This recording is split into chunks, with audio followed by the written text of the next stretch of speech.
കുടുംബജീവിതത്തിന്റെ വില എന്താണെന്ന്, കുടുംബജീവിതത്തിന്റെ മഹത്വം എന്താണെന്ന് തമ്മി തല്ലാനേ അറിയൂ, പരസ്പരം കേസ് കൊടുക്കാനേ അറിയൂ, കണ്ടാ മുഖം തിരിച്ച് നടക്കാനേ അറിയൂ. വാപ്പാ ഇന്ന് വാഴ്ത് കഴിഞ്ഞിവിടന്ന് ഇറങ്ങി പോകുമ്പോ പ്രസംഗം കേൾക്കാൻ വന്നിരിക്കുന്ന നിന്റെ ഭാര്യയുണ്ടല്ലോ, ഗ്ലാമറൊക്കെ നഷ്ടപ്പെട്ടു പോയി, മുടിയൊക്കെ നരച്ചു പോയി, 50ഉം 60ഉം വയസ്സായില്ലേ. നിനക്കറിയുമോ, വാഴ്ത് കഴിഞ്ഞ് തിരിച്ചു പോകുമ്പോ നീ നിന്റെ ഭാര്യയുടെ കയ്യിലൊന്ന് പിടിച്ചാൽ, ആ പിടിച്ച കൈകളുടെ വിരലുകൾക്കിടയിലൂടെ അല്ലാഹു നിങ്ങളുടെ പാപം പുറത്തു തരുമെന്ന് നബി മുഹമ്മദ് മുസ്തഫ സല്ലല്ലാഹു അലൈഹി വസല്ലം തങ്ങൾ പറയാടാ, എൻ്റെ പ്രിയപ്പെട്ടവരെ, ഭാര്യയും ഭർത്താവും ഇന്ന് വഴുത് കഴിഞ്ഞ് പോകുമ്പോ നിന്റെ ഭാര്യയുടെ കയ്യിലൊന്ന് പിടിക്കാൻ പറ്റുമോ? നീ വേറൊന്നും വേണ്ട, ആ ഭാര്യയുടെ കയ്യിലൊന്ന് പിടിച്ചാൽ ആ കൈ വിരലുകൾക്കിടയിലൂടെ അല്ലാഹു നിങ്ങളുടെ രണ്ടുപേരുടെയും പാപം പുറത്തു തരുമെന്ന് നബിയുനാ റസൂലുള്ളാഹി. എൻ്റെ പ്രിയപ്പെട്ട സഹോദരങ്ങളെ, ഭർത്താവ് ഭാര്യയുടെ മുഖത്ത് നോക്കി ചിരിക്കണം. നീ കണ്ടവന്റെ ഭാര്യയെ നോക്കി ചിരിക്കും, എന്നാലും നിന്റെ ഭാര്യയുടെ മുഖത്ത് നോക്കി ചിരിക്കൂല. റോഡെ വരുന്നവനെയും പോകുന്നവനെയും എല്ലാവർക്കും പുഞ്ചിരി, വീട്ടിൽ പോകുമ്പോഴോ കടന്തൽ കുത്തിയതുപോലെ. അല്ലാഹു കാക്കുമാറാകട്ടെ, ആമീൻ പറ. അല്ലാഹു കാക്കുമാറാകട്ടെ. വാപ്പ എങ്ങനെ ആകണം? കുടുംബജീവിതത്തിൽ വഴക്കും ബഹളും അടിയൊക്കെ ഉണ്ടാകും. മകൾ ഇങ്ങോട്ട് വിളിച്ചിട്ട് പറയും, ഭർത്താവിൻ്റെ വീട്ടിൽ പ്രയാസം, മോളെ എല്ലാം ഭാര്യ കെട്ടിക്കോ, അതോ വണ്ടി വരുന്നുണ്ട് കയറിക്കോ. അത് ആണത്തോ ആണെന്നാ വിചാരിക്കുന്നേ? അല്ല. ഒരു വാപ്പയുടെ സ്ഥാനത്ത് നിൽക്കണം, മക്കളോട് പറഞ്ഞു കൊടുക്കണം. ഇന്ന് കുടുംബജീവിതങ്ങൾ തകർന്നുകൊണ്ടിരിക്കുകയാ. തലാഖ് പരസ്പരം യത്തീമായി പോകുന്നു. എത്രയോ മക്കൾ, എത്രയോ പെണ്ണുങ്ങൾ വിധവകളായി പോകുന്നു. എന്തിൻ്റെ പേരിലാ? വാശിയടോ എല്ലാത്തിനും. എടോ, ഭാര്യയ്ക്കും ഭർത്താവിനും ജീവിക്കാൻ ആഗ്രഹമുണ്ടെങ്കിലും ഈ കുടുംബക്കാർ സമ്മതിക്കൂല. അല്ലാഹു കാക്കുമാറാകട്ടെ. ഭാര്യയ്ക്കും ഭർത്താവിനും ജീവിക്കണമെന്ന് ആഗ്രഹമുണ്ട്. പെണ്ണിന്റെ വാപ്പ, പെണ്ണിന്റെ ഉമ്മ, പയ്യന്റെ ഉമ്മ, വാശി എല്ലാത്തിനും. അവരുടെ വാശിയുടെ മുമ്പിലാണ് ആ പാവങ്ങൾ മരിച്ചു പോകുന്നു. ഭീഷണിപ്പെടുത്തുന്നില്ലേ? എൻ്റെ പ്രിയപ്പെട്ടവർ, ഉസ്താദന്മാരൊക്കെ എത്ര അനുഭവങ്ങളാണ്. ഞാൻ എൻ്റെ ഒരു അനുഭവം തന്നെ. ഞാൻ സാധാരണ ഇങ്ങനെയുള്ള പരിപാടികൾക്കൊന്നും ഇരിക്കാത്ത ആളാ. അവസാനം നോക്കുമ്പോൾ എന്നോട് പറഞ്ഞു, ഉസ്താദ് ഇന്നൊരു മസ്ലഹത്തുണ്ടിരിക്കണം. എൻ്റെ പ്രിയപ്പെട്ടവർ, ഒരു ഭാര്യയും പറഞ്ഞു, കാരണം ഒന്നും വേണ്ടടോ. ഈ അടുത്ത് ഒരു പെണ്ണ് കുളിക്കാൻ പോയപ്പോൾ എന്നും ഇവളൊരു സോപ്പ് കൊണ്ടുപോയി കുളിക്കും. കുളി കഴിഞ്ഞിട്ട് ഈ സോപ്പ് കൊണ്ടുവന്ന് റൂമിൽ വെക്കും, ബാത്റൂമിൽ വെക്കില്ല. സ്ഥിരമായിട്ട് ആ കുട്ടി അങ്ങനെ. കാരണം ചില കുട്ടികൾ എൻ്റെ സോപ്പ് വേറെ ആരും ഉപയോഗിക്കണ്ട എന്നുള്ളതിൽ. പക്ഷെ ഇങ്ങനെ സോപ്പുമായിട്ട് തിരിച്ചു വരുന്നത് ഭർത്താവിൻ്റെ സഹോദരി കണ്ടു. പടച്ചവനെ, അത് കാരണം ആ ബന്ധം പോയി. അല്ലാഹു കാത്തിരക്ഷിക്കുമാറാകട്ടെ. ഒരു സോപ്പ് കാരണം കുടുംബജീവിതം പിരിഞ്ഞടോ. എടുത്ത് എൻ്റെ വഴുത് കേൾക്കാൻ വരുന്ന കൊണ്ടോട്ടിയിലുള്ളൊരു ചെറുപ്പക്കാരൻ എന്നോട് പറഞ്ഞു, ഉസ്താദെ എൻ്റെ ഭാര്യയുടെ സഹോദരൻ്റെ കല്യാണം വരണമെന്ന്. ഞാൻ പോകാൻ പറ്റിയില്ല. കുറേ നാൾ കഴിഞ്ഞിട്ട് ഞാൻ കണ്ടപ്പം പറഞ്ഞു, എടാ നിന്റെ കല്യാണത്തിന് വരാൻ പറ്റിയില്ല കേട്ടോ, തിരക്കായി പോയി. ഉസ്താദെ അതൊക്കെ എല്ലാം കഴിഞ്ഞെന്ന് ചോദിച്ചപ്പോൾ പറഞ്ഞത്, ഒന്നാമത്തെ ബർത്ത്ഡേക്ക് ഇവൻ ഗിഫ്റ്റ് വാങ്ങിച്ചു കൊടുത്തില്ല, അവളുടെ പണി നോക്കി പോയി. അല്ലാഹു കാത്തിരക്ഷിക്കുമാറാകട്ടെ. ഗിഫ്റ്റ് വാങ്ങിക്കൊടുക്കാത്തത് കാരണം പോയടോ ഇതവസ്ഥ. ഞാൻ പള്ളിയിലിരിക്കുമ്പോൾ പറഞ്ഞു, ഉസ്താദെ ലാസ്റ്റ് ചർച്ചയാ, രണ്ടുപേരും കൊടുത്തതൊക്കെ തിരിച്ചു വാങ്ങാനുള്ള എഴുത്തുകുത്തൽ നടക്കാൻ പോകാം, ഒന്ന് വരാൻ പറഞ്ഞു. കഷ്ടകാലത്ത് ഞാൻ അവിടെ പോയിരുന്നു. എൻ്റെ പ്രിയപ്പെട്ടവരെ, ഞാൻ ചെല്ലുമ്പോൾ 40ഓളം 35 പേരുണ്ട്, 2 ഫാമിലിയിൽ നിന്നും. എന്നാ ബഹളമെന്നറിയോ? അപ്പോൾ എന്നോട് ചോദിച്ചു, ഉസ്താദ് എന്താ ഒന്നും മിണ്ടാത്തേന്ന്. ഞാൻ പറഞ്ഞു, എനിക്ക് നിങ്ങളോട് ആരോടും സംസാരിക്കണ്ട, ഈ പയ്യനോടും പെണ്ണിനോടും ഒരു 5 മിനിറ്റ് സംസാരിക്കണം. അത് പറ്റൂല എന്നാ പറഞ്ഞാൽ പിന്നെ നിങ്ങളുടെ ഇഷ്ടം പോലെ നടക്കട്ടെ. അവസാനം പെണ്ണിന്റെ വീട്ടുകാർ പറഞ്ഞു പറ്റൂല. അപ്പൊ പയ്യന്റെ വീട്ടുകാരെന്റെ കൂടെ കൂടി, ഉസ്താദിന് എന്താ സംസാരിക്കട്ടെ എന്ന് പറഞ്ഞു. എന്നോടുള്ള സ്നേഹം കൊണ്ടൊന്നുമല്ല, അവര് സംസാരിക്കാൻ അനുവാദം തന്നു. അവസാനം ഈ പെണ്ണിനെയും പയ്യനെയും വിളിച്ചുകൊണ്ട് മദ്രസയുടെ മുകളിൽ പോയി ഇരുന്നിട്ട് ഞാൻ ചോദിച്ചു, എന്താണ് പ്രശ്നമെന്ന്. ചോദിച്ചത് മാത്രമേ എനിക്ക് ഓർമ്മയുള്ളൂ. അല്ലാഹു കാത്തിരക്ഷിക്കുമാറാകട്ടെ. ഞാനങ്ങോട്ട് ചോദിച്ചത് മാത്രമേ ഉള്ളൂ. പടച്ചവനെ, ഇടിയാണോ കാറ്റാണോ മിന്നലാണെന്ന് അറിയില്ല. അങ്ങോട്ട് തുടങ്ങി. സുബ്ഹാനല്ലാഹ്, ഒരു ഉസ്താദാണ് മുമ്പിൽ ഇരിക്കുന്നത് പോലും അവർ പരിഗണിച്ചില്ല. ഞാൻ മിണ്ടാതെ ഇരുന്നു, എന്തായാലും കത്തി തീരട്ടെ എന്ന്. എൻ്റെ പ്രിയപ്പെട്ടവരെ, 10-20 മിനിറ്റ് നേരം ഇവർ രണ്ടുപേരും അങ്ങോട്ടും ഇങ്ങോട്ടും അതിനിടയിൽ അടിയൊക്കെ നടന്നു. പടച്ചവനെ, എല്ലാം കഴിഞ്ഞ് കാറ്റും മഴയും കഴിഞ്ഞ പോലെ രണ്ടുപേരും ശാന്തമായി. ഞാൻ ചോദിച്ചു, എന്തായാലും കഴിഞ്ഞതൊക്കെ കഴിഞ്ഞു, നിങ്ങൾക്ക് രണ്ടുപേർക്കൂടെ ഇനിയൊരു അവസരം കൊടുത്തുകൂടെ? ഇവളുടെ കൂടെ കൊന്നാലും ഞാൻ ജീവിക്കൊരു ഉസ്താദേ. രണ്ടുപേർക്ക് അങ്ങോട്ടും ഇങ്ങോട്ടും വാശിയായി. അവസാനം എന്തു പറഞ്ഞാലും ഇവർ രണ്ടുപേരും പിരിയാൻ തന്നെ തീരുമാനിച്ചു. ഇവർക്കൊരു ചെറിയ മകനുണ്ട്. ഞാൻ ഇറങ്ങാൻ സമയമായപ്പോൾ പറഞ്ഞു, നിങ്ങൾ രണ്ടുപേരും ഈ റൂമിൻ്റെ വെളിയിൽ നിന്ന് താഴെ ചെന്നാൽ നിങ്ങൾ രണ്ടുപേരും പിരിയുകയാ. ഇനി ഒരിക്കലും നിങ്ങൾക്ക് പൊരുത്തം ചോദിക്കാൻ അവസരമില്ല. അതുകൊണ്ട് പിരിയുന്നതിന് മുമ്പ് രണ്ടുപേരും കുറേ കാലം ജീവിച്ചതല്ലേ, പല പോരായ്മകളും വന്നു പോയിട്ടുണ്ടാകാം, നിങ്ങളൊന്ന് പൊരുത്തം ചോദിച്ചിട്ട് പിരിയാൻ പറഞ്ഞു. ഞാൻ ഇവരോട് പറഞ്ഞു, ഞാൻ പുറത്തിറങ്ങാൻ, നിങ്ങൾ പൊരുത്തം ചോദിച്ചോളാൻ. എൻ്റെ പ്രിയപ്പെട്ടവരെ റൂമിൻ്റെ വെളിയിലിറങ്ങി കുറച്ച് കഴിഞ്ഞ് കയറി വന്നപ്പോൾ കെട്ടിപ്പിടിച്ചുകൊണ്ടെന്ന് കരഞ്ഞിട്ട് പറയുക, ഞങ്ങളെ പിരിപ്പിക്കരുത്, ഞങ്ങൾക്ക് ജീവിക്കണമെന്ന്. ഞാൻ അവർക്ക് കൊടുത്ത ഒരു ഉപദേശമുണ്ട്, ഇതിലേ ഇറങ്ങി ബൈക്ക് എടുത്തിട്ട് എവിടെയെങ്കിലും പോയി വല്ല വാടക വീടോ ലോഡ്ജോ എടുത്ത് താമസിക്ക്, വീട്ടിൽ മാത്രം പോകരുത്. അള്ളാഹുവിൻ്റെ ജീവിതത്തിൽ ബർക്കത്ത് ചെയ്യുമാറാകട്ടെ. അവർ രണ്ടുപേരും ഇറങ്ങിപ്പോയി. അപ്പോഴും താഴെ ചർച്ച നടന്നുകൊണ്ടിരിക്കുകയാ, ഇതാടോ ഇന്ന് നമ്മൾ അനുഭവിക്കുന്നത്. കുടുംബജീവിതം എന്ന് പറഞ്ഞാൽ പല പ്രശ്നങ്ങളും ബുദ്ധിമുട്ടുകളുമുണ്ട്. ഞാൻ പറഞ്ഞു വന്നത് മഹാനായ ആദരവായ പ്രവാചകൻ നബി മുഹമ്മദ് മുസ്തഫ സല്ലല്ലാഹു അലൈഹി വസല്ലമ തങ്ങൾ തൻ്റെ മകളോട് പറഞ്ഞു കൊടുക്കുക, ഭർത്താവിന്റെ വീട്ടിലെ ജോലിയുടെ പ്രയാസങ്ങളെ കുറിച്ച് സങ്കടം പറഞ്ഞപ്പോ അള്ളാഹുവിന്റെ പ്രവാചകനതാ അവിടുന്ന് ഓരോന്നായി പറഞ്ഞു കൊടുക്കുകയാണ്. എന്നിട്ട് നബി തങ്ങൾ പറഞ്ഞു, ഫാത്തിമ അടിമയെ വേണമെന്ന് പറഞ്ഞല്ലോ, അടിമയെ വേണമെന്ന് പറഞ്ഞല്ലോ ഫാത്തിമ, ആ അടിമയെ ലഭിക്കുന്നതിനേക്കാൾ നിനക്ക് പ്രയോജനമുള്ള ഒരു നന്മ ഞാൻ പറഞ്ഞു തരട്ടെയോ? എനിക്ക് വീട്ടിൽ ജോലി ചെയ്യാൻ ഒരടിമയെ വേണമെന്നല്ലേ നീ ചോദിച്ചത്? അതിനേക്കാളും നിനക്ക് നന്മ കിട്ടുന്ന, അതിനേക്കാളും പ്രയോജനം ചെയ്യുന്ന ഒരു നല്ല കാര്യം നിനക്ക് ഞാൻ പറഞ്ഞു തരട്ടെയോ? അള്ളാഹുവിന്റെ പ്രവാചകൻ സ്വല്ലല്ലാഹു അലൈഹി വസല്ലമ തങ്ങൾ ചോദിക്കുമ്പോ ഫാത്തിമ പറഞ്ഞുതാ ബാപ്പാ. അപ്പോഴാണ് നബി തങ്ങൾ പറഞ്ഞത്, ഫാത്തിമ ഉറങ്ങുന്നതിന് മുമ്പ് 33 പ്രാവശ്യം സുബ്ഹാനല്ലാഹ്, അൽഹംദുലില്ലാഹ്, അല്ലാഹു അക്ബർ, സുബ്ഹാനല്ലാഹ്, അൽഹംദുലില്ലാഹ്, അല്ലാഹു അക്ബർ, ഈ 3 ദിക്ർ നീ പറയണേ ഫാത്തിമ.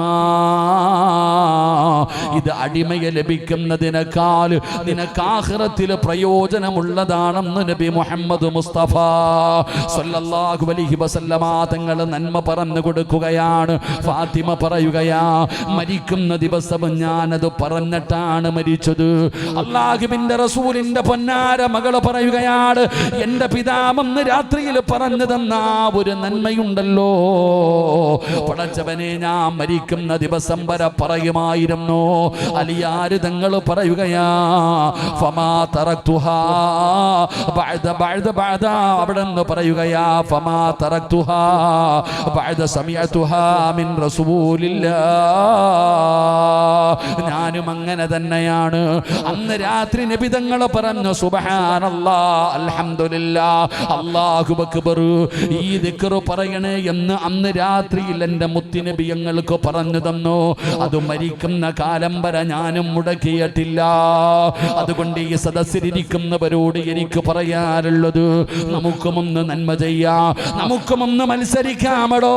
ഞാൻ നിങ്ങൾക്കൊരു നന്മ പറഞ്ഞു തരാ, ചെയ്യാൻ കഴിയുമോ? ചെയ്യാൻ കഴിയുമോ? അല്ലാഹുവിന്റെ റസൂൽ പറയുകയാ, 4 കാര്യം ചെയ്യാതെ ഉറങ്ങല്ലേ, 4 കാര്യം ചെയ്യാതെ ഉറങ്ങരുത്, 4 കാര്യം ചെയ്യാതെ ഉറങ്ങരുത്. ഒരുപാട് കഷ്ടപ്പാടുള്ള കാര്യമല്ല, ഉറക്ക വഴിയേണ്ട കാര്യമല്ല, പൈസ ചെലവുള്ള കാര്യമല്ല. പടച്ചവനെ നമുക്ക് അതാ കിടക്കുന്നതിന് വേണ്ടി അതാ കിടപ്പറയിലേക്ക് കടന്നു ചെന്നു. ആ ബെഡിൽ ഇരുന്ന് കൊണ്ട് ചെയ്യാൻ പറ്റുന്ന 4 കാര്യം പടച്ചവനെ, എന്റെ പ്രിയപ്പെട്ടവര്, അല്ലാഹുവിന്റെ ഖുർആനാ പറഞ്ഞത്, ഇന്നഹും കാനൂ യുസാരിഊന ഫിൽ ഖൈറാത്ത്. ഒരു നന്മ പറഞ്ഞു കഴിഞ്ഞാൽ, ഒരു നല്ല കാര്യം പറഞ്ഞു കഴിഞ്ഞാൽ ചെയ്യാനുള്ള മനസ്സാണ് വേണ്ടത്. അതുകൊണ്ട് ഞാൻ നിങ്ങളോട് പറയുകയാണ്, മരിക്കുന്ന കാലം വരെ ചെയ്യാൻ ഞാൻ പറയുന്നില്ല, എല്ലാ ദിവസവും ചെയ്യാൻ പറയുന്നില്ല.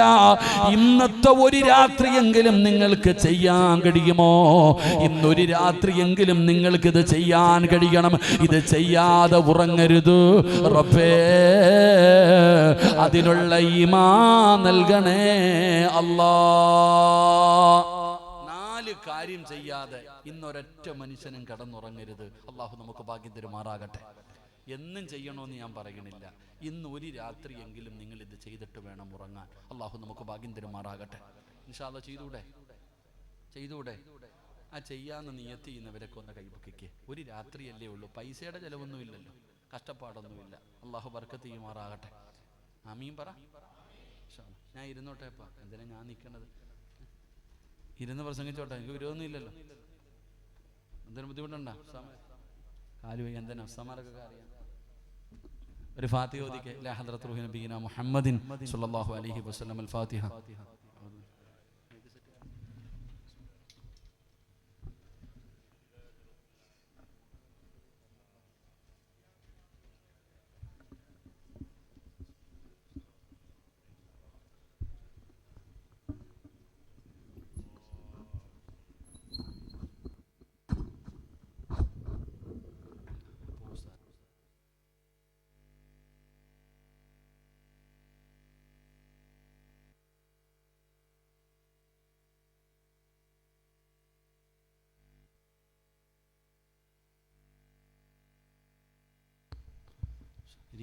നിങ്ങൾ ഇങ്ങനെ അൽഹംദുലില്ലാഹ്. തിരക്കുള്ളവരൊക്കെ പൊക്കോളിയും കേട്ടോ.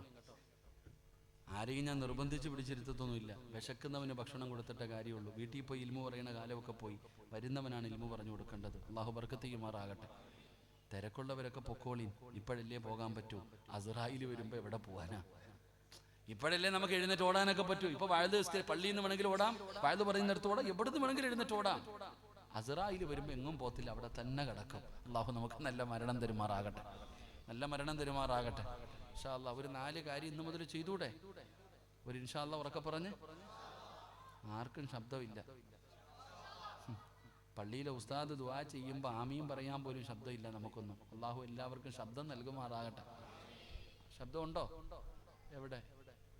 പള്ളിയിലെ ഉസ്താദ് ദുആ ചെയ്യുമ്പോൾ ഉസ്താദിന് തന്നെ തോന്നാറുണ്ട്, ഞാൻ ആർക്ക് വേണ്ടി അല്ലാഹ് ഇത് ചെയ്യണേ. കാരണം സദ്യ ഉണ്ണാനിരിക്കുന്ന പോലെ ഇരിക്കുന്നുണ്ട്, ഇലയിട്ടിട്ട് അങ്ങോട്ട് വിളമ്പി അടിക്കാൻ. കൈ പോലും ഉയർത്തുന്നില്ലല്ലോ നമ്മൾ, അല്ലേ? നിങ്ങൾ കണ്ടിട്ടുണ്ടോ പള്ളിയിൽ ആരാ കൈ ഉയർത്തുന്നത്? ഇങ്ങനെ അടക്കാം.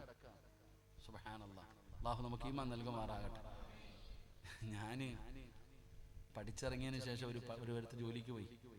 എന്നെ ഒരു മരിച്ച വീട്ടിൽ കൊണ്ടുപോയി.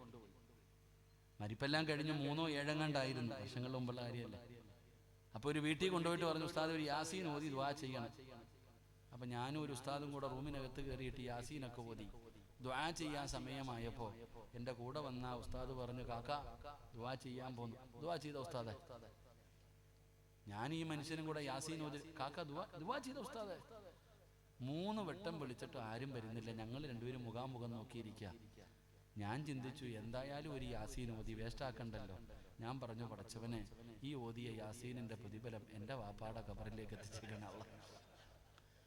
ഞാൻ ഇങ്ങനെ പറഞ്ഞപ്പോൾ എൻ്റെ കൂടെ ഇരുന്ന ഉസ്താദ്, സിറാജ് ഉസ്താദേ, ഈ ചങ്ങായിയുടെ വീട്ടിൽ ആരെങ്കിലും മരിച്ചിട്ടുണ്ടെങ്കിൽ അവർക്കും കൊടുക്കണേന്ന്. ഇതാടോ ഇന്നത്തെ ദുആയുടെ അവസ്ഥ.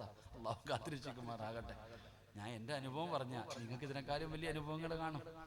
അതാണ് ഞാൻ പറഞ്ഞത്, ഇന്നത്തെ അവസ്ഥ അങ്ങനെ ആയിപ്പോയി. അള്ളാഹു നമ്മളെയൊക്കെ നന്നാക്കി തരുമാറാകട്ടെ. ഒരു 4 കാര്യം പറയാൻ ചെയ്യൂലേ? നിങ്ങൾ വിചാരിക്കുക, എന്തേ ഉസ്താദെ ഇന്ന് മാത്രം ചെയ്യാൻ പറഞ്ഞത്? നാളത്തെ കാര്യം. എൻ്റെ പൊന്നാര ചങ്ങാതി, ഇടയ്ക്ക് വഴുത് കേട്ടിട്ട് ഈ കേട്ട വഴുത് തന്നെ ജീവിതത്തിൽ ചെയ്യാൻ സമയമില്ലാതായിരിക്കാം. എപ്പോ നോക്കിയാലും വഴുതല്ലേ. പണ്ടൊരു വഴുത് കേൾക്കണമെങ്കിൽ വല്ല റമദാനോ നബിദിനോ ഒക്കെ വരണം. ഇപ്പോഴോ രാവിലെ മുതൽ രാത്രി വരെ വഴുത. അള്ളാഹു കാത്തിരക്ഷിക്കുമാറാകട്ടെ. സ്റ്റേജ് വഴുത്, ഓൺലൈൻ വഴുത്, മൊത്തം ഓൺലൈൻ. ഈ അടുത്ത് ഞാൻ വഴുതിന് പോയപ്പോൾ ഒരു ഭർത്താവ് എന്നോട് പറഞ്ഞ, ഒരു 3 കഴിഞ്ഞ വ്യാഴാഴ്ചയാണെന്ന് തോന്നുന്നു, എവിടെ പോയപ്പോൾ ഒരു വാപ്പ എൻ്റെ അടുത്ത് പറഞ്ഞു, നിങ്ങളെ പ്രസംഗിക്കണ ഉസ്താദല്ലേ? എൻ്റെ പൊന്നുസ്താദ്, ഒരു കാര്യം പറയണം. ഈ പാവം പറയാൻ, ഞാൻ രാവിലെ 4:30 എഴുന്നേറ്റ് പള്ളിയിൽ പോയതാ സുബഹി നിസ്കരിക്കാൻ. തിരിച്ച് വീട്ടിൽ ചെന്നപ്പോൾ എൻ്റെ പെണ്ണുപിള്ളയ്ക്ക് 1 ഗ്ലാസ് ചായ ഇട്ട് തരാൻ സമയമില്ല. ചോദിച്ചപ്പോൾ പറയാ മജ്ലിസിൽ ഇരിക്കുകയാണെന്ന്. അള്ളാഹു കാക്കുമാറാകട്ടെ. എടാ, സുബഹി നിസ്കരിക്കാൻ 4:30 എഴുന്നേറ്റ് പള്ളിയിൽ പോയിട്ട് നിസ്കരിച്ചിട്ട് വീട്ടിൽ പോയ ഭർത്താവ് 1 ഗ്ലാസ് കട്ടൻ ചായ ചോദിച്ചപ്പോൾ ഭാര്യ എന്ത് പറയാ? വേണമെങ്കിൽ ഇട്ട് കുടിച്ചോളാം, ഞാൻ എവിടാന്ന് ഹജ്ജ് ചെയ്തോണ്ടിരിക്കുവാന്ന്. അല്ലാഹു അഅലം. ഇതായിപ്പോയി. ഇവിടെ പണ്ട് ഒരു ചരട് ഓതണമെങ്കിൽ ഉസ്താദിന്റെ അടുത്ത് പോണ്ടേ? ഉസ്താദ് 1 ഗ്ലാസ് വെള്ളം ഓതിത്താന്ന് പറഞ്ഞ തങ്ങന്മാരുടെ അടുത്ത് ഉസ്താദ് ഇപ്പൊ നിങ്ങൾ തന്നെ ഓതും. ഞാൻ ഈ അടുത്ത് എനിക്കറിയുന്നൊരു വീട്ടിൽ പോയപ്പോ, പടച്ചവനെ, ഒരാൾ വന്നിട്ട് പറയുന്നു, താത്ത ആട് ഭക്ഷണമൊന്നും കഴിക്കുന്നില്ല, ആ ഓതിയ വെള്ളം തരാൻ. അപ്പൊ ഞാൻ ആലോചിച്ച് എന്താ അല്ലാ, നേരെ അകത്ത് പോയിട്ടൊരു പാത്രത്തിൽ വെള്ളം എടുത്തുകൊണ്ട് കൊടുത്തു. എന്താണെന്നൊന്നും പിടികിട്ടിയില്ല. പിന്നീട് ചോദിച്ചപ്പോൾ പറഞ്ഞു അത് രാവിലെ മജ്‌ലിസിൽ ദിക്ർ പറഞ്ഞിട്ട് ഓതി വെച്ചതാണ്. അല്ലാഹു കാത്തിരക്ഷിക്കുമാറാകട്ടെ. ഇതായിപ്പോയുടെ മൊത്തം. ഞാൻ പരിഹസിച്ചതും കളിയാക്കിയതല്ല, നിങ്ങൾ എന്ത് വേണമെങ്കിലും കേട്ടോ, പക്ഷെ അതിനൊക്കെ ഒരു പരിധി ഉണ്ടാകണം, ഒരു അദബും മര്യാദ ഉണ്ടാകണം. കേട്ട് കേട്ട് കേട്ട് മൊത്തവും പോയി. അല്ലാഹു കാത്തിരക്ഷിക്കുമാറാകട്ടെ, അല്ലാഹു കാത്തിരക്ഷിക്കുമാറാകട്ടെ. പക്ഷെ അതൊരു നന്മ ചെയ്യൂലേ? നിങ്ങൾക്കൊക്കെ സുഖമാണോ?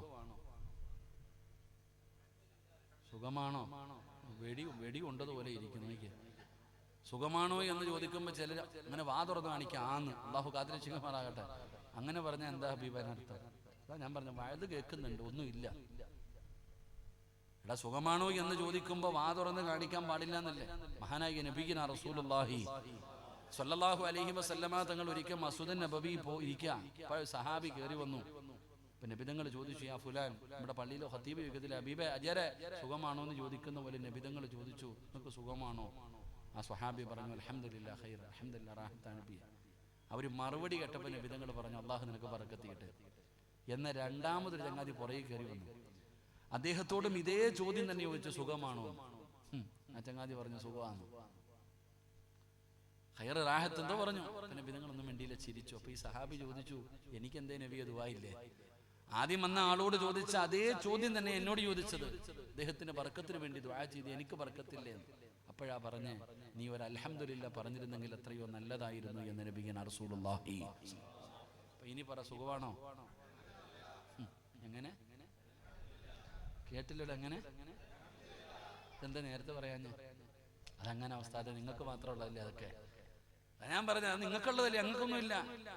ഒരു അൽഹംദുലില്ലാ പറയാ നമുക്ക് മടിയാ. ഇത് പറഞ്ഞതുകൊണ്ട് എന്തെങ്കിലും നഷ്ടമുണ്ടോ? നമുക്ക് ലാഭമല്ലേ ഉള്ളൂ. ഈ കടയിൽ കച്ചവടം ചെയ്യുന്നവരോട് ചോദിച്ചാൽ, അളിയ കച്ചവടമൊക്കെ ഉണ്ടോടാ? പിന്നെ വൈകുന്നേരം ആകുമ്പോൾ 3000 4000 മാസം നല്ല വരുമാനം ഉണ്ടടാ. അപ്പൊ ഈ കേൾക്കണമെന്ന് വിചാരിക്കും, ഇവനെ കൊറോണ ഒന്നും പിടിച്ചില്ലേ അല്ലാ. ഇവിടെ ഓരോ മനുഷ്യന്മാര് കച്ചവടം ഇല്ലാതെ തെക്ക് വടക്ക് നടക്കുമ്പോൾ ഇവന് മാത്രം ഇത്ര കച്ചവടം എവിടാ? പിന്നെ മുട്ട ഒഴിച്ചിട്ടു എന്ന് പറഞ്ഞിട്ട് വല്ല കാര്യമുണ്ടോ? അല്ലാഹു കാക്കുമാറാകട്ടെ, അല്ലാഹു കാക്കുമാറാകട്ടെ. എടാ ഇന്ന് വയത് കഴിഞ്ഞ് പോകുമ്പോൾ ആമിന ആയിഷാടിക്ക്, ആയിഷ അങ്ങനെ ഉണ്ടടി മച്ചായിക്ക്? ഒന്നുമില്ലടി, ആകെ ബുദ്ധിമുട്ട് പ്രയാസം, അല്ലാ തട്ടിയും മുട്ടിയും ഇങ്ങനെ പോണ്. അപ്പൊ അവള് മനസ്സിൽ ചിന്തിക്കും, ഇവൾ എത്തിങ്ങാനേലായല്ലോ, ഒരു സന്തോഷം. മറിച്ചിട്ട് ഒരു അൽഹംദുലില്ലാ പറഞ്ഞാലോ, അതിനകത്തൊന്നുമില്ലടോ, ഉണ്ടെന്നുമില്ല, ഇല്ലാന്നുമില്ല. അൽഹംദുലില്ലാ, അല്ലാഹുവിനെ സ്തുതിക്ക്, അല്ലാഹു ബർക്കത്ത് ചെയ്യുമാറാകട്ടെ. ഇനി പറ, സുഖമല്ലേ? ജീവിതമൊക്കെ എങ്ങനെയുണ്ട്? കച്ചവടമൊക്കെ എങ്ങനെയുണ്ട്? കുടുംബജീവിതമൊക്കെ എങ്ങനെയുണ്ട്? ആരോഗ്യമൊക്കെ എങ്ങനെയുണ്ട്? എല്ലാത്തിൻ്റെ കയ്യിലും പൈസ ഉണ്ടോ? പൈസ ഉണ്ടോ എന്നല്ല ചോദിക്കുമ്പോൾ തന്നാ മതി, വെച്ചോ, അല്ലാഹു ബർക്കത്ത് ചെയ്യുമാറാകട്ടെ. അപ്പൊ അൽഹംദുലില്ലാ, ഈ അൽഹംദുലില്ലാ മതി രക്ഷപ്പെടാൻ. പൈസ ഒന്നും വേണ്ട, നിങ്ങൾ അൽഹംദുലില്ലാ പറഞ്ഞു, അല്ലാഹു ബർക്കത്ത് ചെയ്യുമാറാകട്ടെ.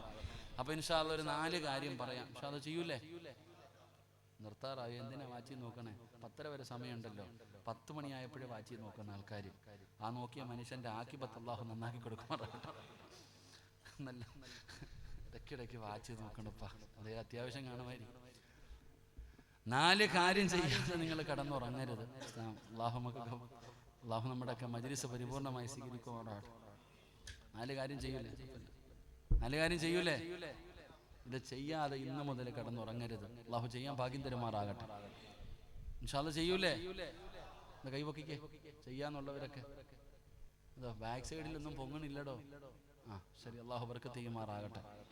1, കിടന്നുറങ്ങുന്നതിന് മുമ്പ് ഒരു ഖത്ത ഓതിയട്ടെ. ഈ കൈവക്കിയവർ മുഴുവൻ ഇന്ന് ഉറങ്ങാവൂ. അല്ലാഹു ഈമാൻ നൽകുമാറാകട്ടെ, അല്ലാഹു ഈമാൻ നൽകുമാറാകട്ടെ. എന്തോതണം? ഒരു ഖത്ത ഓതണം ഇൻഷാ അല്ലാഹ്. നിങ്ങളെന്താ ഭയന്ന് പോയോ? ഇൻഷാ അല്ലാഹ്. ആയിഷ ബീബി അങ്ങനെ തന്നെ ഇരുന്നിട്ടുണ്ടാകും. ആയിഷ ബീബിയോടാണ് നബിതങ്ങൾ ഇത് പറയുന്നത്. അപ്പൊ ആയിഷ ബീബി ഇതുപോലെ തന്നെ ഇരുന്നിട്ടുണ്ടാകും. അപ്പൊ നബിതങ്ങൾ പറഞ്ഞു, ഖത്ത മോതുക എന്ന് പറഞ്ഞാൽ നബിതങ്ങൾ പറഞ്ഞു, ഖുൽ ഹുവല്ലാഹു അഹദ്, ഖുൽ അഊദു ബിറബ്ബിൽ ഫലക്, ഖുൽ അഊദു ബിറബ്ബിൻ നാസ്. ഈ 3 സൂറത്ത് ഉറങ്ങുന്നതിന് മുമ്പ് നീ പാരായണം ചെയ്യ്, നിനക്ക് ഖത്ത മോദിയ ഒരു കൂലി കിട്ടുമെന്ന് നബിയുനാ റസൂലുള്ളാഹി. ഏത് 3 സൂറത്ത്? ഇഖ്ലാസ്, ഫലക്, നാസ്. ഇത് ഓതിയ ഒരു ഖത്ത മോദിയ കൂലി കിട്ടും. അല്ലാഹു നമുക്ക് നൽകുമാറാകട്ടെ. ഇൻഷാ അല്ലാഹ്. ഇനി ഓതിക്കൂടെ? വാപ്പ മരിച്ച അതിന് ഖത്തം തന്നെ ഓതണം. ഇത് 3 ഓതണ്ട. ബുദ്ധിയുള്ളവർ എന്നാ പിന്നെ അങ്ങനല്ല, അത് വേറെ, ഇത് രാത്രിയാണ്. 2, കിടന്നുറങ്ങുന്നതിന് മുമ്പ് എല്ലാവരോടും പൊരുത്തം ചോദിച്ചിട്ടേ ഉറങ്ങാൻ പാടുള്ളൂ. അള്ളാഹു നമുക്ക് ഈമാൻ നൽകുമാറാകട്ടെ. എന്ത് ചോദിക്കണം? കൂടെ കിടക്കുന്ന പെണ്ണും പിള്ള എടുത്തെങ്കിലും ചോദിക്കാറുണ്ടോ? ഇല്ല. കൂടെ കിടക്കുന്ന ആമിന, നേരം വെളുത്തത് മുതൽ വൈകുന്നേരം വരെ ഇവിടെ യന്ത്രം പോലെ കടന്നോടിയപ്പോ പലതും ഞാൻ പറഞ്ഞിട്ടുണ്ട്, പൊരുത്തപ്പെട്ടേക്കണേ എന്ന് നമ്മുടെ ഭാര്യയെടുത്ത് പോലും നമ്മൾ ചോദിക്കാറില്ല. പിന്നെ നാട്ടുകാരോട്. എൻ്റെ പ്രിയപ്പെട്ട സഹോദരങ്ങളെ, എല്ലാവരോടും പൊരുത്തം ചോദിക്കണം. എല്ലാവരുടെ പൊരുത്തം കിട്ടാനുള്ള വഴി എന്താ? ദുആ ചെയ്യണം. കിടന്നുറങ്ങുന്നതിന് മുമ്പ് ദുആ ചെയ്യണം, എല്ലാവർക്കും വേണ്ടി. ദുആ നമ്മളൊക്കെ എപ്പോഴും കേൾക്കുന്ന ഒരു ദുആയാ. اللهم اغفر للمؤمنين والمؤمنات والمسلمين والمسلمات والأحياء منهم والأموات. ജുമയുടെ 2ാമത്തെ ഖുതുബയിൽ ഉസ്താദ് ഓതുന്ന ദുആയാണ്. ഇതറിയുന്നവർ ഇത് തന്നെ പറയടോ. ഇത് അറിയുന്നവർ ഇത് തന്നെ പറ. ഇത് അറിയില്ലേ?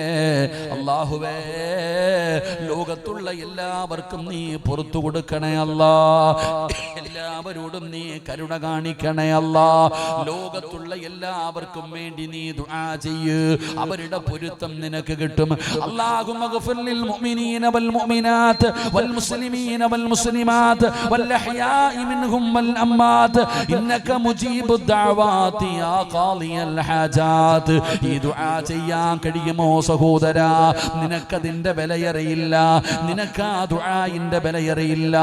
മഹാനായ പ്രവാചകൻ സ്വല്ലല്ലാഹു അലൈഹി വസല്ലമ തങ്ങളെ തൊട്ട് അബീ ഉമാമത്തൽ ബാഹിരി റളിയല്ലാഹു തആല അൻഹു നിവേദനം ചെയ്യുന്ന ഹദീസിൽ കാണാം, 120 കോടി നന്മ വേണോ?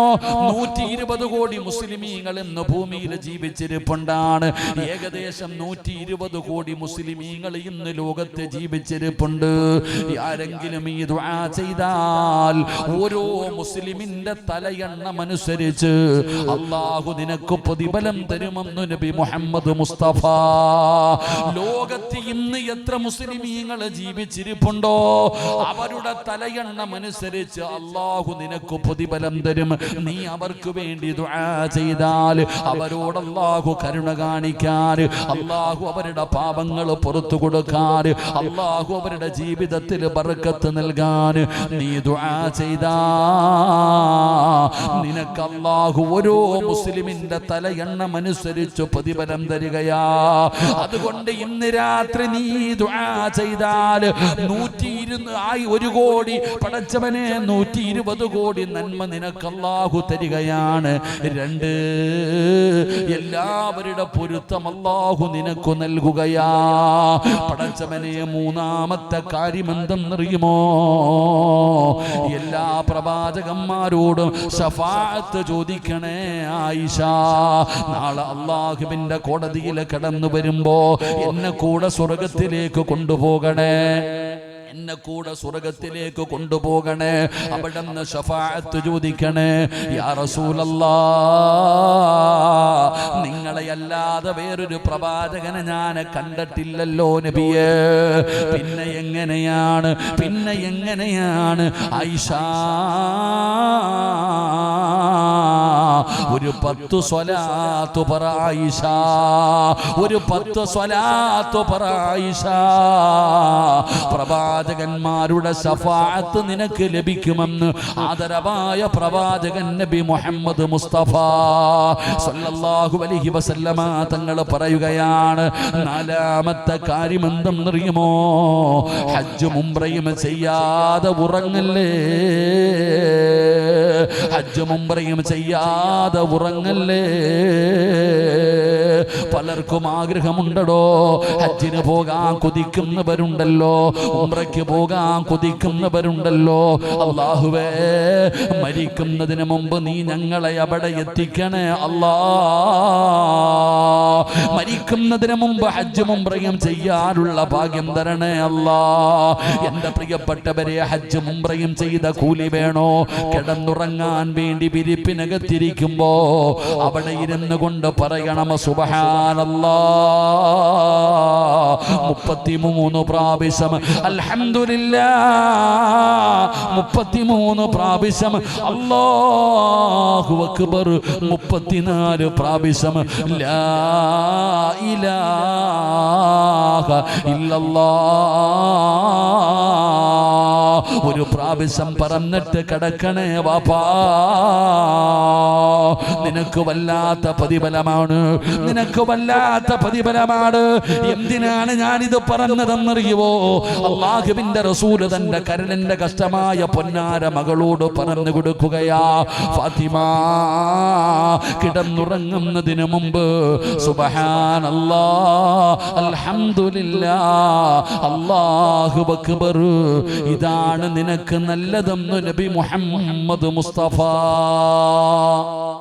സല്ലല്ലാഹു അലൈഹി വസല്ലം. അല്ലാഹു നമുക്ക് പറയാൻ ഭാഗ്യം തരുമാറാകട്ടെ. ഇൻഷാ അല്ലാഹ് ഈ 4 കാര്യം ഇന്ന് ചെയ്തൂടെ? ഉറക്കൊരു ഇൻഷാ അല്ലാഹ്. അല്ലാഹ് ഈ ഇൻഷാ അല്ലാഹ് പറയുന്ന ശബ്ദത്തിൽ മരിക്കുന്ന സമയത്ത് ഷഹാദത്ത് കലിമ ഉറക്ക പറഞ്ഞു മരിക്കാൻ നീ ഭാഗ്യം കൊടുക്കണേ അല്ലാഹ്, നീ ഭാഗ്യം കൊടുക്കണേ അല്ലാഹ്. ഇൻഷാ അല്ലാഹ് ചെയ്തൂടെ? ഇൻഷാ അല്ലാഹ് അല്ലാഹു നമുക്ക് ഭാഗ്യം നൽകുമാറാകട്ടെ. എൻ്റെ പ്രിയപ്പെട്ട സഹോദരങ്ങളെ, ഒരു നന്മ പറഞ്ഞ ആ നന്മ ചെയ്യാനുള്ള ഒരു മനസ്സുണ്ടാകണം. അല്ലാഹു നമുക്ക് നൽകുമാറാകട്ടെ. അൽഹംദുലില്ലാഹ് ഈ പാവപ്പെട്ട ഉസ്താദ്, അവരുടെ കൂടെ ഒരുപാട് സഹോദരങ്ങൾ, അൽഹംദുലില്ലാഹ് ഈ കാണുന്ന ഇതല്ലേ ആ റൂം, ഇതിനകത്താണ് ഒരുപാട് രോഗികൾ. ഇവരുടെയൊക്കെ വീഡിയോ നമ്മൾ കണ്ടടോ. വളരെ പ്രയാസത്തിൽ, കാലില്ലാത്തവർ, ക്യാൻസർ ഉള്ളവർ, മാരകമായ രോഗങ്ങൾ, ആരാരും തിരിഞ്ഞു നോക്കാനില്ലാതെ. ജൗഹരി എന്നോട് പറഞ്ഞു, ഇന്നലെയും ആലപ്പുഴയിൽ നിന്നൊരു അച്ഛനും അമ്മയും 2 പേരെയാ കൊണ്ടിവിടെ വന്നിരിക്കുന്നത്. ഇവിടെ മതങ്ങളോ ജാതികളോ ഒന്നുമില്ല, മനുഷ്യൻ, എല്ലാവരും മനുഷ്യൻ. എൻ്റെ പ്രിയപ്പെട്ടവരെ, അവർ കഴിയുകയാണ്. അവർക്ക് വേണ്ടി നമുക്ക് എന്ത് ചെയ്തു കൊടുക്കാൻ കഴിയുമോ? അസ്വദഖത്തു റദ്ദുൽ ബലാ, സദഖ വിപത്തുകളെ തട്ടിമാറ്റുമെന്ന് ആദരവായ പ്രവാചകൻ നബി മുഹമ്മദ് മുസ്തഫ സല്ലല്ലാഹു അലൈഹി വസല്ലമ തങ്ങൾ പറയുന്നു. ബക്കറ്റ് നിങ്ങളുടെ മുമ്പിലേക്ക് വരികയാ. ഉറക്കം നടിക്കരുത്, കണ്ടില്ലെന്ന് നടിക്കരുത്. അള്ളാഹു നിനക്ക് തന്നതിൽ നിന്നൊരൽപ്പം നീ എടുത്തിട്. അള്ളാഹ്ക്ക് വേണ്ട നിന്റെ പൈസ, ഒരാളുടെയും 5 നയാ പൈസ അള്ളാഹിന് വേണ്ട. നീ കൊടുത്ത നിനക്ക് നിനക്ക് വരാനിരിക്കുന്ന അപകടങ്ങൾ, ദുരന്തങ്ങൾ, മാരക രോഗങ്ങൾ നിനക്കറിയാം. ഞാൻ പറഞ്ഞു തരേണ്ട കാര്യമൊന്നുമില്ല, ആലിമാകേണ്ട കാര്യമൊന്നുമില്ല. സദക്ക കൊടുത്താൽ വിപത്തു മാറുമെന്ന് ഒരു പണ്ഡിതനും പറയണ്ട, എല്ലാവർക്കും അറിയാം. ഞാൻ ഉദാഹരണം ചോദിക്കട്ടെ. ഇന്ന് വഴുത് കഴിഞ്ഞ് തിരിച്ചു വീട്ടിൽ പോയി, 11 മണിയായി, താമസിച്ചു, ചാടി ബാത്റൂമിനകത്ത് കയറി തെറ്റിയടിച്ചു താഴെ വീണു. അള്ളാഹു കാക്കുമാറാകട്ടെ. ആര് വേണമെങ്കിലും വീഴാം, അള്ളാഹു കാക്കുമാറാകട്ടെ. ആര് വേണമെങ്കിലും വീഴാം, അള്ളാഹു കാക്കുമാറാകട്ടെ. മക്കള് നിലവിളി കേട്ട് ഓടി വന്നപ്പോ ദോ കിടക്കുന്ന ചക്ക വെട്ടിയിട്ടതുപോലെ പൊക്കിയെടുത്തു. എൻ്റെ പ്രിയപ്പെട്ടവരെ, കരുനാഗപ്പള്ളിയിലോ അല്ലെങ്കിൽ എവിടെയെങ്കിലും വലിയ ഹോസ്പിറ്റലിൽ കൊണ്ടുപോയി. ഡോക്ടർ നല്ല മനുഷ്യനാ, AC തുറന്നിട്ട് പറഞ്ഞ് ഇതിനകത്ത് കിടത്തിക്കൊള്ളാൻ, ഐസിയുനകത്ത് കിടത്തിക്കോ വാപ്പാനെ. കുറച്ച് കഴിഞ്ഞ് പുറത്തിറങ്ങി വന്നിട്ട് പറഞ്ഞു, പടച്ചോനെ ബ്ലഡ് ക്ലോട്ട് ആയിട്ടുണ്ട്, പ്രശ്നമാണ്, സർജറി വേണം, 24 മണിക്കൂർ കഴിയട്ടെ. എന്റെ പ്രിയപ്പെട്ടവരെ, നാളെ രാവിലെ നോക്കുമ്പോ നിന്റെ മകന് നിന്റെ ഭാര്യ പറഞ്ഞു വിടുന്നു പള്ളിയിലെ ഉസ്താദിനെ പോയി കാണാൻ. ഉസ്താദിന്റെ റൂമിന്റെ മുമ്പിൽ മകൻ വന്ന് കാത്തു നിൽക്കുന്നുണ്ട്. ഉസ്താദ് ചോദിച്ചു, എന്തേ മോനെ? ഉമ്മച്ചി പറഞ്ഞു വിട്ടതാ ഉസ്താദെ, പാപ്പ ഇന്നലെ രാത്രി ബാത്റൂമിനകത്ത് വീണിട്ട് ഇപ്പൊ ഐസിയുനകത്ത് കിടക്കുകയാ, സർജറി ചെയ്യണമെന്ന് പറയുന്നു ഉസ്താദെ. ഉമ്മച്ചി തന്നു വിട്ടതാ 1000 രൂപ, ദുആ ചെയ്യണേ. എന്തിനാ 1000 രൂപ കൊടുക്കണേ? ദുആ ചെയ്യാൻ പറഞ്ഞാ പോരെ? അപ്പൊ നിനക്കറിയാം പൈസ കൊടുത്താൽ രക്ഷപ്പെടുമെന്ന്. അടോ നമ്മളിപ്പോ ബക്കറ്റുമായിട്ട് വരുമ്പോ പൊട്ടം കളിക്കും. ഡോക്ടർ പറഞ്ഞു, ശരീരത്തിൽ ഒരു മുഴയുണ്ട്, ടെസ്റ്റിന് അയക്കണം, ക്യാൻസറിന്റെ. പടച്ചോനെ, അപ്പൊ നമ്മൾ ഓടി വരില്ലേ? അസ്വദഖത്തു റദ്ദുൽ ബലാ, സദഖ വിപത്തുകളെ തട്ടിമാറ്റുമെന്ന് ആദരവായ പ്രവാചകൻ നബി മുഹമ്മദ് മുസ്തഫ സല്ലല്ലാഹു അലൈഹി വസല്ലമ തങ്ങൾ പറയുമ്പോൾ, എൻ്റെ പ്രിയപ്പെട്ടവരെ, ബക്കറ്റുമായി നിങ്ങളുടെ മുമ്പിലേക്ക് കടന്നു വരികയാണ്. ഈ പാപങ്ങൾക്ക് വേണ്ടിയാണോ? ആരാരുമില്ലാത്ത ഈ അച്ഛനമ്മമാർക്ക് വേണ്ടിയാണ്, ഈ കൂടപ്പറപ്പുകൾക്ക് വേണ്ടിയാണ്. ഒരു ആലിമായ, ഒരു ചെറുപ്പക്കാരനായ ഒരു മനുഷ്യൻ പടച്ചവനെ ഈ പ്രായത്തിലല്ല അദ്ദേഹവും ഒരു സംഘവും പടച്ചവന് ഇങ്ങനെ ലക്ഷങ്ങളാണ് ഓരോ മാസവും ചെലവാകുന്നത്. അവരത് ചെയ്യാൻ തയ്യാറാകുമ്പോൾ നമ്മളെ കൊണ്ട് കഴിയുന്നതും നമ്മൾ കൊടുക്കണമല്ലോ സഹോദരാ. ഇത് റജബ് മാസമാ, റജബുന് അല്ലാഹുവിന്റെ മാസമാണ്, അല്ലാഹുവിന്റെ മാസമാണ്.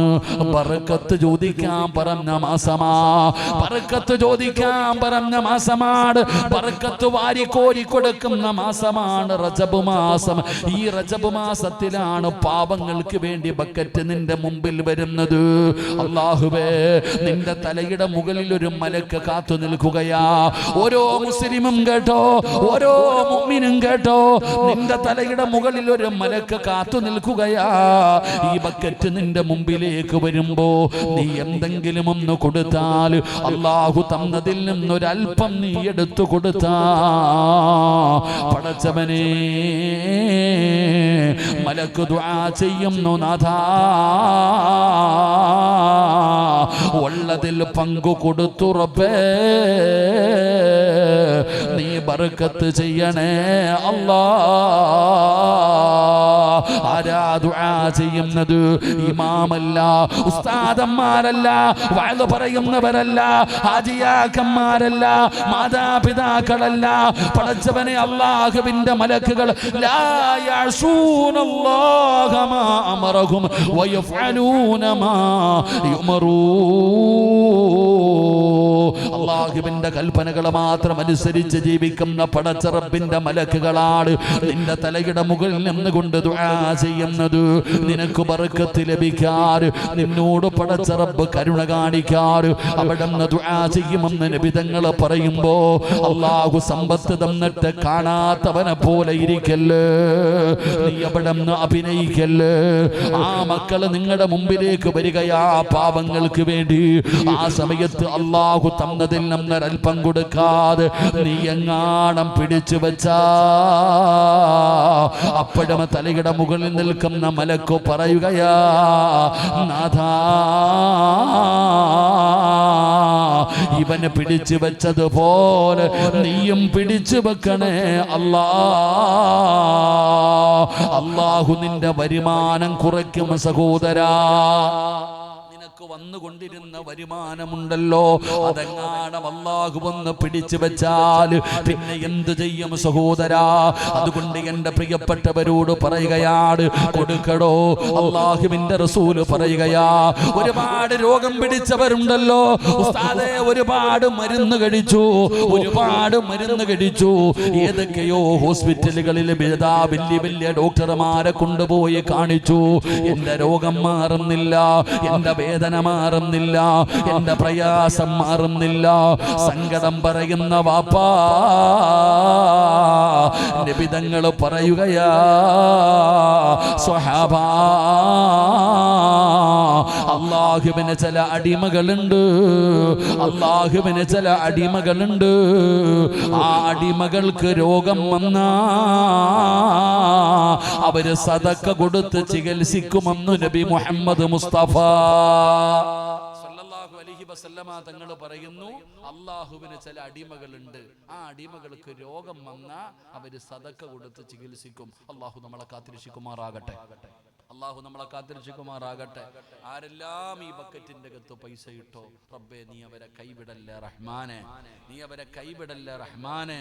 നമുക്ക് വലിയ മടിയാടോ ഇങ്ങനെയുള്ള കാര്യങ്ങളൊക്കെ കൊടുക്കാൻ. എൻ്റെ പ്രിയപ്പെട്ടവരെ, എത്ര വലിയ ഒരു കാര്യമാണ് ഈ ഉസ്താദന്മാർ. എത്ര പേരുണ്ട് കൂട്ടായ്മ? 11 പേരടങ്ങുന്ന ഒരു സംഘം. അല്ലാഹു കബൂലാക്കുമാറാകട്ടെ. ഷായൊക്കെ ഉണ്ട്?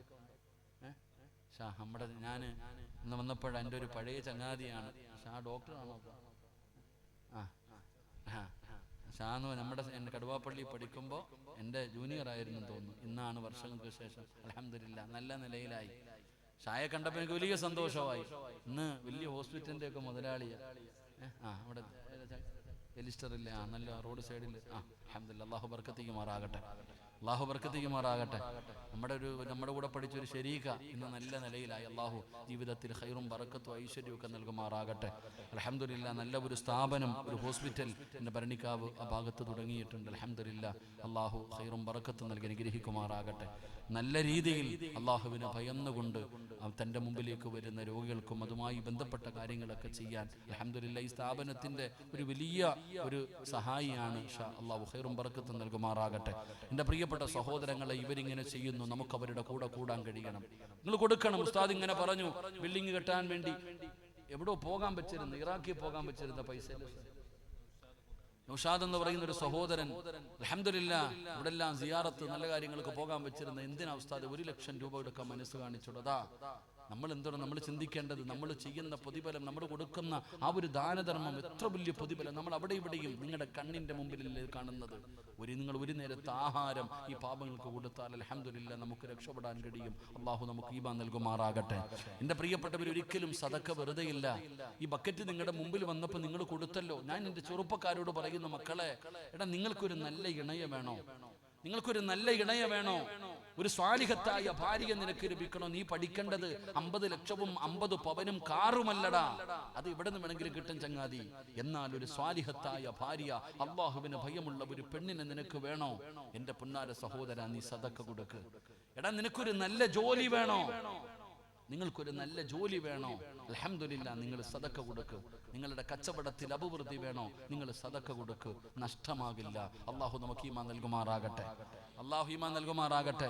സദക്ക കൊടുത്താൽ നല്ല ഭാര്യയെ കിട്ടുവോ? കിട്ടും ചങ്ങാതി. നിങ്ങൾ കൊടുത്താൽ നിങ്ങൾക്ക് അള്ളാഹു നല്ല ഭാര്യയെ തരും. എന്റെ പ്രിയപ്പെട്ടവരെ, ഞാൻ വെറുതെ പറഞ്ഞതല്ല. സദക്ക കൊടുത്താൽ അള്ളാഹു സ്വാലിഹത്തായ ഭാര്യയെ തന്നതിന് തെളിവ് വേണോ? മക്കളെ, ജോലി വേണോ? ചെറുപ്പക്കാരാ, ഒരു ദിവസം ഇവിടെ വന്നിട്ട് ഈ പാവപ്പെട്ടവരുടെ കൂടെ ഒരു നേരത്തെ ആഹാരം കഴിക്കാൻ നീ ഭക്ഷണം വാങ്ങിച്ചു കൊടുത്തിട്ട് കൂടെ ഇരുന്ന് കഴിക്കുമോനെ, നിനക്ക് അള്ളാഹു നിന്റെ ജീവിതത്തിൽ നിനക്ക് നല്ല ബർക്കത്ത് തരികയാണ്. ഞാൻ വെറുതെ പറഞ്ഞതല്ല. അള്ളാഹുവിന്റെ പ്രവാചകൻ മഹാനായ കലീമുല്ലാഹി മൂസാ നബി അലൈഹിസ്സലാം ഈ 11 പേരോടും എനിക്ക് പറഞ്ഞു തരാറുള്ളത്, ഈ ഉമ്മമാരെ, ഈ ഉപ്പമാരെ, ഈ കൂടപ്പിറപ്പുകളെ പൊന്നുപോലെ നോക്കുന്ന എന്റെ പ്രിയപ്പെട്ടവര്, അള്ളാഹു നിങ്ങൾക്ക് ദുനിയാവിൽ തരുന്ന പ്രതിഫലമാണ്. അള്ളാഹു ദുനിയാവിൽ തരുന്ന 3 പ്രതിഫലം പറഞ്ഞു തരാ. മഹാനായ കലീമുല്ലാഹി മൂസാ നബി അലൈഹിസ്സലാം, മൂസാ നബിയുടെ ചരിത്രം പഠിച്ചവരാണല്ലോ. പഠിച്ചവനെ അതാ തന്റെ മുന്നിലിട്ടുകൊണ്ട് ബനൂ ഇസ്രായേൽപ്പെട്ട ഒരു പാവപ്പെട്ടവനെ തല്ലുന്നത് കണ്ടപ്പോ മൂസാ നബി അലൈഹിസ്സലാം ഒരു മനുഷ്യനെ ഒരു അടി കൊടുക്കുകയാണ്. ആ മനുഷ്യൻ വീണു മരിക്കുകയാണ്. പഠിച്ചവനെ, മൂസാ നബിയോട് ഒരാൾ വന്നിട്ട് പറഞ്ഞു, മൂസാ നീയാണ് കൊന്നതെന്നറിഞ്ഞു കഴിഞ്ഞു. ഫിറഔനിന്റെ അനുയായികൾ നിന്നെ പിടിക്കാൻ വരികയാണ്. രക്ഷപ്പെടണമെങ്കിൽ രക്ഷപ്പെട്ടോ. മഹാനായ മൂസാ നബി അലൈഹിസ്സലാം നാട് വിടുകയാണ്. ഇട്ടിരിക്കുന്ന വസ്ത്രത്തോടെ നാട് വിടുകയാണ്. മദിയൻ എന്ന് പറയുന്ന രാജ്യത്തേക്ക് കടന്നു ചെല്ലുമ്പോ ഒരുപാട് കഷ്ടപ്പെട്ട് ത്യാഗം സഹിച്ച് മൂസാ നബി അലൈഹിസ്സലാം അവിടെ നിന്ന് മദിയൻ എന്ന് പറയുന്ന നാട്ടിലേക്ക് കടന്നു ചെല്ലുമ്പോ ഒരു കാഴ്ച കാണുകയാ. ഞാൻ പറഞ്ഞതല്ല, അല്ലാഹ് പറയുകയാ. ഖുർആനിൽ കാണാ. ഇത് ഖുർആൻ പറഞ്ഞ ഒരു ചരിത്രമാണ്. മൂസാ നബി ചെന്ന് നോക്കുമ്പോ ആണുങ്ങളും പെണ്ണുങ്ങളും കൂടെ വെള്ളം കോരാൻ ഇടകലർന്നു നിൽക്കുകയാണ്. അവര് വെള്ളം കോരാൻ വേണ്ടി പടച്ചവനെ തിരക്ക് കൂട്ടുകയാണ്. മൂസാ നബി നോക്കുമ്പോ 2 പെൺകുട്ടികൾ മാത്രം മാറി നിൽക്കുകയാ. 2 പെൺകുട്ടികൾ മാത്രം മാറി നിൽക്കുന്നു. എല്ലാവരും വെള്ളം കോരാൻ വേണ്ടി തിരക്ക് കൂട്ടുന്നു. മൂസാ നബി അലൈഹിസ്സലാം ചോദിച്ചു, നിങ്ങളുടെ വീട്ടിൽ ആണുങ്ങൾ ആരുമില്ലേ? നിങ്ങൾ പോകുന്നില്ലേ? നിങ്ങൾ വെള്ളം കോരുന്നില്ലേ? ആ പെൺകുട്ടികൾ പറയുന്നു, ഞങ്ങൾക്ക് ആണുങ്ങളുടെ ഇടയിൽ കയറാൻ ഞങ്ങൾക്ക് ലജ്ജയാ, അതുകൊണ്ടാണ് ഞങ്ങൾ മാറി നിൽക്കുന്നേ.